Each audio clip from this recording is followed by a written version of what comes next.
आदमी के पास हर चीज को मृत्यु से जीवित करने की शक्ति है। सूखा पेड़ फिर से हरा होने की कला, लेकिन वो केवल अपने आप को बूढ़ा होने से नहीं रोक सकता। अमरता की शक्ति पाने के लिए जादूगर ने एक अद्वितीय तलवार बनाने की शुरुआत की। बस सूर्य ग्रहण के समय तलवार पर रत्न लगाने की जरूरत थी और आदमी को अनंत जीवन मिल जाएगा। लेकिन जादूगर के छोटे शिष्य ने ये सब देखकर लालच में आ गया। वो तेजी से अंधेरे की चपेट में आ गया। उसने उस समय जब आदमी का काम पूरा होने वाला था अचानक हमला कर अपने गुरु को मार डाला और उनकी जगह अमरता की शक्ति हासिल कर ली। जादूगर को जमीन के नीचे गहराई में दफना दिया गया। उसकी एक सांस की शिकायत बनी रही। हजारों सालों तक वो अंधेरे को खाता रहा। फिर से धरती पर लौटने की कोशिश में कुछ समय बाद एक छोटी लड़की ने गलती से इस जादुई फूल को खोज लिया। वो अपनी जिज्ञासा को रोक नहीं पाई और उसने उसे छू लिया। अचानक उसकी उंगली कांटे से छेद गई। यहाँ तक कि उसकी बड़ी बहन भी फूल के जादू का विरोध नहीं कर पाई और अनजाने में उसकी उंगली भी छेद गई। जब दोनों घर लौटी, छोटी बहन अचानक बेहोश हो गई। उसकी आंखें तेजी से सफेद हो गई। उसका पूरा शरीर काली नसों से ढक गया और बड़ी बहन के शरीर पर भी वही लक्षण दिखाई देने लगे। वे जल्दी से गांव की सबसे प्रसिद्ध जादूगरनी के पास गई। उसने लड़की के शरीर पर अजीब रक्त की नसें देखी और तुरंत उसके बाल काट दिए। भविष्य देखने की कोशिश में पल भर में एक गाढ़ा धुआं उठा। अंधेरी शक्ति वहाँ मंडराने लगी और बिखरने से इनकार कर दिया। रात होने पर दोनों बहनों के दिमाग में अचानक एक आवाज गूंजी। उन्हें उस लकड़ी के घर में वापस आने का न्योता दिया। लेकिन इससे पहले कि दोनों वहाँ पहुँच पाती, उन्होंने अपने पैरों के नीचे की लताओं को हिलते देखा। पल भर में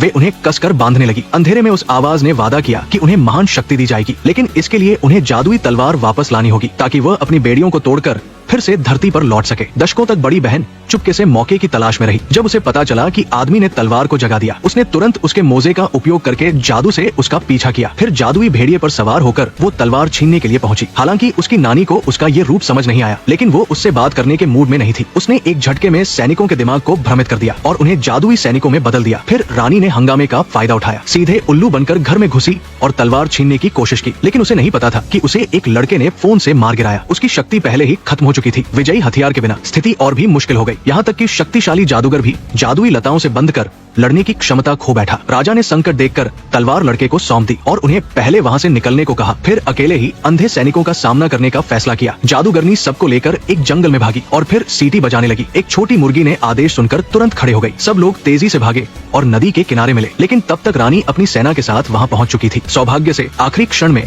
छोटी मुर्गी ने पानी में छलांग लगा दी। नदी के साथ बहते हुए पीछा करने वालों से बच निकली, लेकिन बड़ी बहन ने जादुई भेड़िए पर सवार होकर पीछा किया। महिला ने छोटी मुर्गी पर निशाना साधकर घातक हमला किया, जिससे उसने भागने की क्षमता खो दी। सैनिकों ने उसे घेर कर कसकर बांध लिया। दरअसल छोटी मुर्गी सिर्फ एक चारा थी। लड़का और बाकी लोग सैनिकों के पैरों के नीचे छिपे थे। जादूगरनी को याद आया कि दोनों बहनें बचपन में उसके पास आई थी। वो जानती थी कि कोई भी काले जादूगर का मुकाबला नहीं कर सकता। शायद उसे हराने का तरीका केवल वही छोटा शिष्य जानता हो जो अमर हो गया था। लेकिन जादूगर ने लड़के को बचाने के लिए राजा के साथ खुद को खत्म कर लिया था। उसे फिर से धरती पर लाने के लिए सबको मृत्यु की भूमि में जाकर यमराज से एक व्यक्ति मांगना होगा। जादूगरनी सबको एक छोटे द्वीप पर ले गई। फिर उसने ताकत बढ़ाने वाली औषधि खाई। जैसे ही जंजीरें खींची गई, एक प्राचीन विशाल मछली नींद से जाग उठी। उसने अपनी पूंछ फड़फड़ाकर उड़ान भरी। उसका आकार इतना बड़ा था कि वो अनगिनत छोटे प्राणियों को एक बार में निगल सकती थी।